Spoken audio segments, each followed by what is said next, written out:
ஈழத்தில் போர் நடக்கும்போது மிகவும் பாதிக்கப்பட்ட இடங்கள்ல ஒண்ணு வந்து கிளிநொச்சி.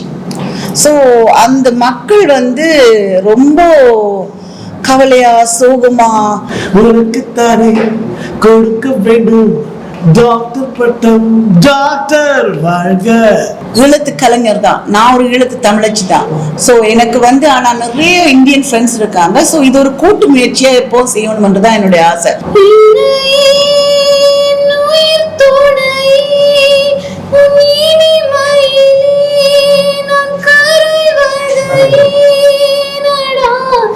இன்னும் இருந்துட்டு இருக்காங்க, அடையாளம் தெரியாம வாய்ப்பு இல்லாம தவிச்சிட்டு இருக்காங்க.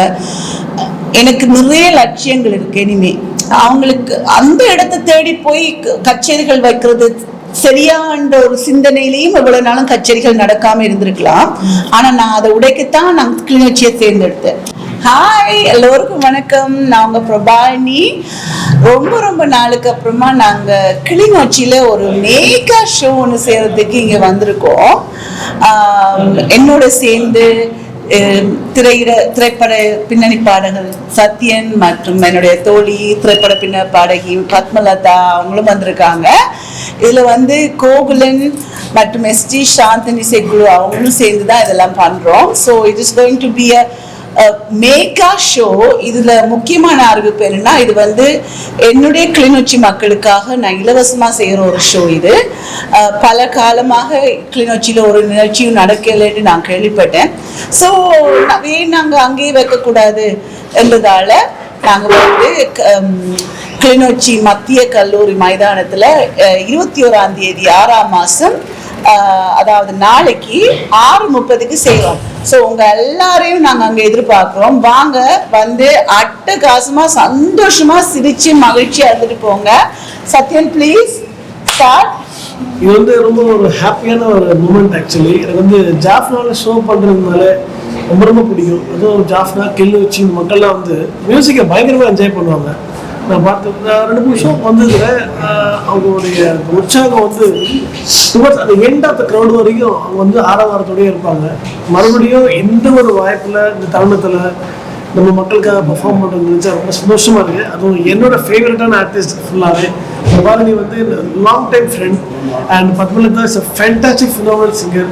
அதோட முக்கியம் வந்து நம்மளுடைய எஸ்ஜி சாந்தனுடைய இசைக்குழு நான் அவங்களோட பர்ஃபார்ம் பண்ணிருக்கிறேன். கோகுலன் மாதிரி ஒரு நல்ல தரமான சிங்கர் நம்ம பூமியில் இருக்கிறாங்க. ஸோ இதே போல் ஒரு ஆர்டிஸ்ட் ஃபைனான ஆர்டிஸ்ட் உங்களோட பெர்ஃபார்ம் பண்ணுறது ரொம்ப சூப்பரான ஒரு விஷயம். Looking forward. ஆக்சுவலி வந்து நம்ம மக்கள் அண்ட் அவங்க கொடுக்குற வைப் வந்து வேறு லெவலில் இருக்கும். பார்ப்போம், ஜாலியாக என்ஜாய் பண்ணுவோம். நாளைக்கு மறக்காமல் ஈவினிங் எல்லாம் வந்துடுங்க, கலக்கட்டும். கலக்க போவது யாரு? நீதான். நிலைக்க போவது யாரு? நீதான். வருந்தி உழைப்பவன் யாரு? நீதான். வயசை தொலைத்தவன் யாரு? நீதான். உனக்குத்தானே கொடுக்க வேண்டும் டாக்டர் பட்டம் டாக்டர் வாழ்க. Super. Thank you. Padma, please say something. So, இலங்கை மக்கள் எல்லாருக்கும் வணக்கம். பின்னணி பாடகி பத்மலதா. ஃபர்ஸ்ட் ஆஃப் ஆல் இங்கே உள்ளே வந்த உடனே த reception was very hard warming and very welcoming, very kind people. அதை முதல்ல நான் வந்து ஃபஸ்ட்டு சொல்லிடுறேன். அதுக்கப்புறம் சொல்லணும்னா கண்டிப்பாக ஒரு நல்ல இசை வந்து விரும்பக்கூடிய ஒரு மக்கள். இதுக்கு முன்னாடி ஒரு ஃபியூ டைம்ஸ் நான் வந்து கொலம்போ வந்திருக்கேன், நுவரேலியா வந்திருக்கேன், பட் ஜஃப்னா ஃபர்ஸ்ட் டைம் வரேன். ஸோ அவங்க வந்து அந்த வரிகள் பாட்டு whether even if it is a melody ஒரு ஃபாஸ்ட் சாங் அவங்க வந்து பொறுமையாக நைட் எவ்வளோ நேரம் ஆனாலும் இருந்து உட்காந்து கேட்டு அண்ட் ஆர்டிஸ்ட்க்கு வந்து அவங்களோட லவ் அண்ட் ரெஸ்பெக்ட் வந்து ரொம்ப கொடுப்பாங்க. அது வந்து ரொம்ப ஒரு பெரிய விஷயம். More than any award or anything else, the purest form of respect and லவ்ங்கிறது பெரிய விஷயம். ரொம்ப சந்தோஷமாக இருக்குது எனக்கு. அண்டு ஸோ இலங்கையின் முதல் தமிழ் பெண் இசையமைப்பாளர் பிரபாலினி மேமோட ஷோ. ஸோ வந்து அவங்களோட இண்டிபெண்டன்ட் சாங்ஸும் வந்து நீங்கள் கேட்டிருப்பீங்க, அது ஆத்தங்கர ஓரத்தில். ஸோ அந்த சாங்ஸும் வந்து அவங்க பாட போகிறாங்க. Plus new songs volt songs பாட போகிறாங்க. என்னோட சாங்ஸும் நான் பாட போகிறேன். ஸோ சத்யன் வந்திருக்காரு, very good friend of mind, very good singer. So அவரோட சாங்ஸும் பாட போகிறாரு. அதோட நேற்று தான் ஆக்சுவலி ஃபர்ஸ்ட் ரிஹர்சல் வந்து நாங்கள் பண்ணோம் சாந்தன் குழுவோட. ரொம்ப நல்லா வாசிக்கிறாங்க. Simply amazing. There like it's like நீ நல்லா வாசிக்கிறீங்க, நான் நல்லா வாசிக்கிறீங்க, அதுக்குள்ள அவங்களுக்குள்ள ஒரு போட்டி போட்டு அந்த they are doing it so perfectly. Each and every tone and each and every phrasing they are giving so much of importance even to the audio. So live orchestra வந்து இங்கே வந்து அவ்வளோ நல்லா ரசிக்கிறாங்கங்கிறது ரொம்ப it's a welcoming thing actually for musicians. ரொம்ப ரொம்ப சந்தோஷமாக இருக்குது. I'm eagerly looking forward to perform for you tomorrow. அதோட என்ட்ரி ஃப்ரீ ஷோ வேறு. ஸோ மறந்துடாதீங்க, கண்டிப்பாக வந்துருங்க. நம்ம எல்லாரும் சேர்ந்து பாடுறோம், ஆடுறோம், கலக்கிறோம். என்ஜாய். தேங்க்யூ. விஷயம் அனுமதி இலவசம். எக்ஸாக்ட்லி. அதுல இன்னொரு சின்ன த்ரில்லர் இருக்குன்னா, என்னுடைய அப்பா ஈழத்து மெல்லிசை மன்னர் MP பரமேஷ், உனக்கு தெரியுமா நான் உன்னை நினைப்பது, அந்த பாடலை எழுதி இசையமைத்து பாடி என்னுடைய அம்மாவை காதலிச்சு கல்யாணம் பண்ணி வாழ்ந்த மனிதர். அவர் வந்து இப்ப ஜெர்மனில இருக்காங்க. நான் வந்து முதல்ல அவருடைய பேர்ல ஒரு அவார்ட் கொடுக்குறேன், MP பரமேஷ் மியூசிக்கல் அவார்டுன்னு சொல்லி. அது யாருக்கு போய் சேரப்போகுதுன்றது எல்லாரும் வந்து நாளைக்கு பாருங்க. அந்த அவார்ட் வந்து ஒரு அவார்ட் மட்டுமில்ல, அதுல ஒரு பணத்தொகையும் இருக்கு அன்பளிப்பாக. ஸோ இது வந்து வருஷம் நான் இலங்கையில் இனிமே செய்ய போறேன். ஸோ நீங்க எல்லாரும் வாங்க, நாளைக்கு சந்தோஷமா இருப்போம். ஒரு பெரிய வெற்றிகரமான ஷோ எல்லாம் ஆக்கி கொடுக்க வேண்டியது உங்க கையில் தான் இருக்கு. நன்றி, வணக்கம். தேங்க்யூ. சாங்கா என் பாரு.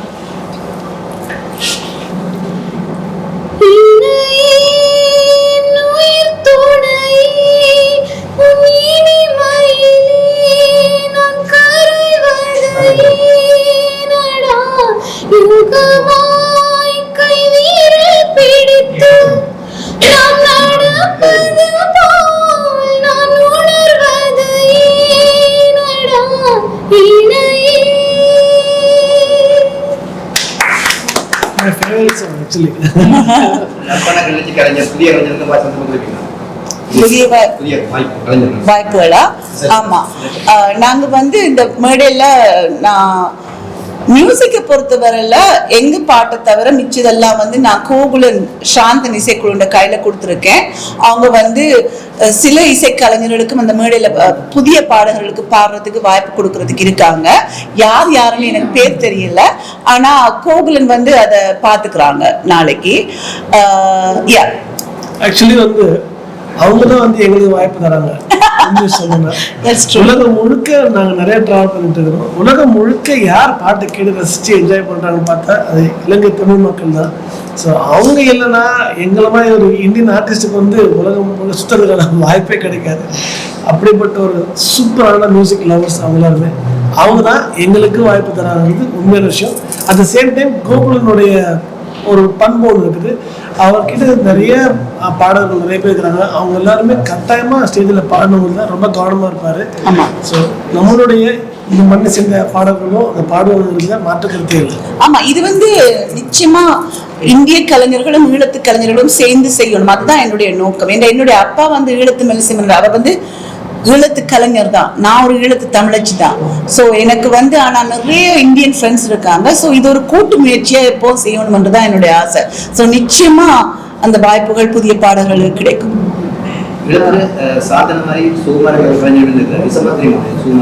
ஆமா, அவங்கள பத்தியெல்லாம் எனக்கு இல்ல சொல்றதுன்னா, அவங்கள பத்தி நிறைய சொல்லலாங்க. அவங்க எல்லாம் இந்த நாட்டுக்காக பாடல்கள் பாடிய கலைஞர்கள். என்னுடைய அப்பா வந்து போராடதான் நாட்டை விட்டு போனாங்க, புலம்பெயர்ந்து. ஆனா புலம்பெயர்ந்து போயும் ஜெர்மனி, ஐரோப்பால என்று சொல்லி அந்த பேரை சொல்றதுக்கு, அந்த ஷோண்ட பேரை சொல்லக்கூடாது இங்க, இப்ப சொன்னா பேன் பண்ணிடுவாங்க. நிறைய சம்பாதிச்சு கொடுத்தாரு நமது நாட்டுக்காக பாடி. டாலர்ஸ்ல, யூரோஸ்ல பெரிய கச்சேரிகள் நடந்துச்சாங்க. அங்க அவர் பாடுறத நினைச்சு அவர்கிட்ட பேரை இங்க வந்து பேன் பண்ணாங்க அரசாங்கம். ஸோ அதே மாதிரி சாந்தன் அண்ணா அவங்களெல்லாம் இந்த நாட்டில இருந்து இங்கேயே பாடுறது, அது எவ்வளவு ஒரு துணிச்சல் வேணும் இல்லையா? அது சொல்லி ஆற முடியாத கவலைகள். ஆனா அதெல்லாம் நாங்க ஏதோ எல்லாம் அனுமதிச்சு சலிச்சு உடைஞ்சு பாதிக்கப்பட்டு இப்போ திருப்பி முளைச்சு வாரோம் இல்லை. இந்த டைம்ல நாங்க நிச்சயமா அவங்களெல்லாம் நிறைவு கூறணும், நன்றி அவங்களுக்கு சொல்லணும். எத்தனையோ கலைஞர்களை நாங்கள் இழந்திருக்கோம், எத்தனையோ கலைகளை, எங்களோட நாட்டு கலைகளை நாங்கள் 30 வருடங்களா செய்யறதுக்கு வசதி இல்லாம இருந்திருக்கு. ஏன்னா பூர்ணர்கள் உருவாகி இருக்காங்க. நான் இவ்வளவு நாள் அமைதியா இல்லை, நான் பண்ணிட்டு தான் இருந்தேன். ஆனா இலங்கையில பண்ணல, நான் வெளிநாடுகள்ல பண்ணிட்டு இருந்தேன். எனக்கு முடிஞ்ச என்ன, நான் ஒரு அம்மா, என் குழந்தைங்க வளரணும் என்றதுக்காக ப்ரேக் பண்ணிட்டு இருந்தேன். இப்போ என்னுடைய குழந்தைங்க கொஞ்சம் வளர்ந்துட்டாங்க. So I'm starting again. ஆனா இப்போ நீங்க கேட்ட கேள்விக்கு, அப்படிப்பட்ட ஈழத்து கலைஞர்கள் எத்தனையோ பேர் இங்க இருக்காங்க, இன்னும் இருந்துட்டு இருக்காங்க. அடையாளம் தெரியாம, வாய்ப்பு இல்லாம தவிச்சிட்டு இருக்காங்க. எனக்கு நிறைய லட்சியங்கள் இருக்கு இனிமே. ஸோ அதுல நான் அவங்களை இணைக்கணும்னு ஆசைப்படுறேன். இன்னொரு கேள்வி அக்காட்ட, நீங்க இலங்கையில முதலாவது பெண் தமிழ் பெண் இசையமைப்பாளராக இருக்கிறீர்கள். அதன் அடிப்படையில் இலங்கையில் உள்ள தமிழ் பெண்களுக்கு ஏதாவது செய்ய நினைக்கிறீர்களா? என்னன்னு சொன்னா, ஈழத்தில் முதலாவது தமிழ் பெண் இசையமைப்பாளர்ன்றது எனக்கு ஒரு பெரிய ஒரு கௌரவம். அது எனக்கு கிடைக்கும் பொழுது எனக்கு அதோட அர்த்தமே தெரியாது. அதான் நான் எல்லா இடத்துலயும் சொல்லுவேன். ஆனா இப்ப நான் அதை ரொம்ப மதிக்கிறேன். அது எவ்வளவு பெரிய ஒரு பொறுப்புன்றது எனக்கு இப்ப தெரியுது. நான் ஈழத்து பெண்கள், அதாவது பாடகிகளுக்கு நான் சொல்றது, இப்போ ஒரு குறிப்பிட்ட வயசு மட்டும் அவங்க பாடுவாங்க. திருமணமான பிறகு அதுல அவங்களுக்கு நிறைய துணை தேவை. கணவன் அக்செப்டன்ஸ் தேவை, குடும்பத்தின் அக்செப்டன்ஸ் தேவை. ஸோ இப்படி நிறைய விஷயங்கள் அவங்களுக்கு இல்லாம போனா அவங்களுடைய அந்த பிறப்பின் அடையாளமே அவங்களுக்கு இல்லாம போயிடும். நான் உங்க எல்லார்ட்டையும் கேட்டுக்கிறது, உங்களுக்கு யாராவது இப்படி என் மருமகள் பாடுவான்னு சொன்னா உற்சாகப்படுத்துங்க, அவங்கள தடை போடாதீங்க. அவங்கள ஒரு மேடை கிடைக்கிறது ரொம்ப கஷ்டம்.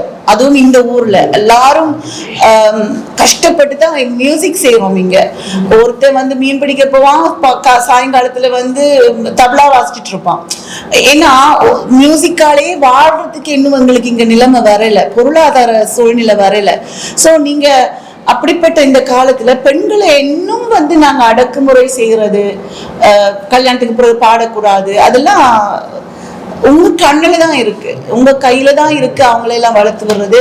உங்களையெல்லாம் நான் கும்பிட்டு கேட்டுக்கிறேன்னா, பெண்களை உற்சாகப்படுத்துங்க, கலைஞர்களை உற்சாகப்படுத்துங்க. எவ்வளவு தூரம் உங்களுக்கு உதவ முடியுமோ அதை பண்ணுங்க. இந்திய பாடகர் 2 பேருடையும் ஒரே ஒரு கேள்வி இருந்தா, என்னன்னா இப்ப யாழ்ப்பாணத்துல தான் கூடுதலா இந்த இசை நிகழ்ச்சிகள் நடக்கிறது.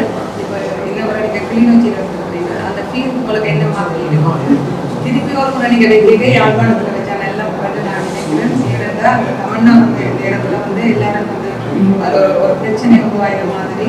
அதுக்கு பிறகு இங்க பாரத குறைவு, ஆனா அது யாழ்ப்பாணத்திலே அது நீங்க என்ன எங்க இருந்தாலுமே எங்களுக்கு சந்தோஷம் தான். ஏன்னா தமிழ் மக்கள் எல்லாத்துலயும் ஒண்ணுதான். பாட்டு கேட்கறது அவங்க பிறப்புலேயே இருக்கிற ஒரு விஷயம். மியூசிக் அவங்களோட எல்லா உணர்வுகள்லையும் மியூசிக் இருக்குது. அவங்க தூங்குறதுக்கும் பாடி கேட்குறாங்க, வேலைக்கு போகிறதுக்கும் பாடி கேட்பாங்க. ஸோ எப்போ இப்படி நிகழ்ச்சி நடந்தாலுமே அங்கே மக்கள் கூட்டம் அப்படியே ஃபுல்லாக நிறைஞ்சிருக்கு. நான் பார்த்து கிளிநொச்சிலையும் பெர்ஃபார்ம் பண்ணுறதுல, ஜாஃப்னாலே பெர்ஃபார்ம் பண்ணுறது. மக்கள் வெள்ளத்துக்கு அளவே கிடையாது. அவங்களோட இசை ஆர்வமும் அதிகம், அவங்களோட உற்சாகப்பட்டதும் அதிகம். எனக்கு இந்த பாகுபாடு பார்க்க முடியல. கிளிநொச்சியில் பெஸ்ட்டா ஜாஃப்னால பெஸ்ட்டான்னு பார்க்க முடியல. எனக்கு ரெண்டுலேயும் ஒரே மாதிரி தான் நான் பார்க்குறேன். எனக்கு தெரிஞ்சு தமிழ் இசை தமிழ் மக்களால் கொண்டாடப்படுது. அவங்க இல்லைன்னா அது ஒன்றுமே இல்லை. ஸோ எனக்கு இங்கேயும் ஒன்று தான், அங்கேயும் ஒன்று தான்.